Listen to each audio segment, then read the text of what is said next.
MLA Raja Singh పై వేటు వేసింది BJP high command. Party నుంచి సస్పెండ్ చేస్తూ జాతీయ అధ్యక్షుడు జేపీ నడ్డా నిర్ణయం తీసుకున్నారు.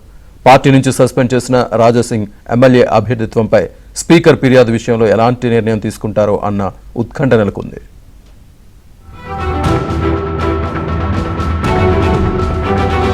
తెలంగాణలో గోషామహల్ నియోజకవర్గ ఎమ్మెల్యే రాజాసింగ్ విషయంలో బీజేపీ అధిష్టానం ఎట్టకేలకు ఓ నిర్ణయం తీసుకుంది.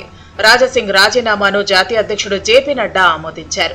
ఈ నిర్ణయం అమల్లోకి వస్తుందని బీజేపీ జాతీయ ప్రధాన కార్యదర్శి అరుణ్ సింగ్ అన్నారు. తెలంగాణ బీజేపీ రాష్ట్ర అధ్యక్ష ఎన్నిక విషయంలో అలిగిన రాజాసింగ్ పార్టీ ప్రాథమిక సభ్యత్వానికి రాజీనామా చేసినట్లు తెలుస్తోంది. కేంద్ర మంత్రి కిషన్ రెడ్డికి లేఖ అందజేశారు. పార్టీ రాష్ట్ర అధ్యక్ష పదవికి నామినేషన్ వేసేందుకు తనను అనుమతించలేదని, అందుకే రాజీనామా చేసినట్లు పేర్కొన్నారు.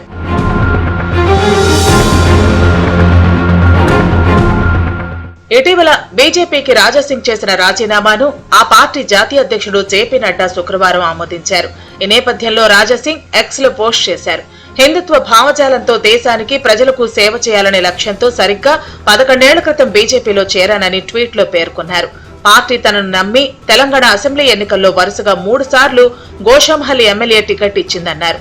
తెలంగాణలో బీజేపీ ప్రభుత్వాన్ని ఏర్పాటు చేయాలంటూ పనిచేస్తున్న లక్షలాది బీజేపీ కార్యకర్తల బాధను తన అధిష్టానానికి తెలియజేయలేకపోవచ్చు.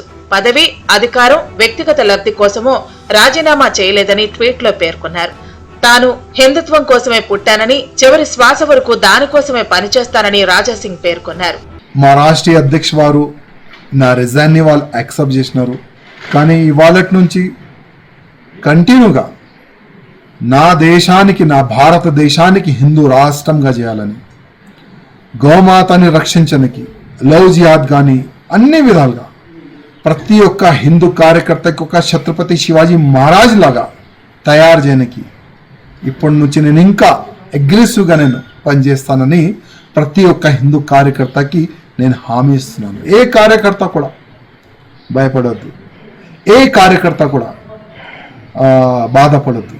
ఎమ్మెల్యే రాజాసింగ్ బీఆర్ఎస్ లేదా కాంగ్రెస్ లో చేరతారనే పలు ఊహాగానాలు వినిపిస్తున్నాయి. అయితే రాజాసింగ్ తాను ఇంకా ఎలాంటి నిర్ణయం తీసుకోలేదని, తన కార్యకర్తలతో మాట్లాడిన తర్వాత తదుపరి ఏం చేయాలో నిర్ణయిస్తానని చెప్పినట్లు తెలుస్తోంది.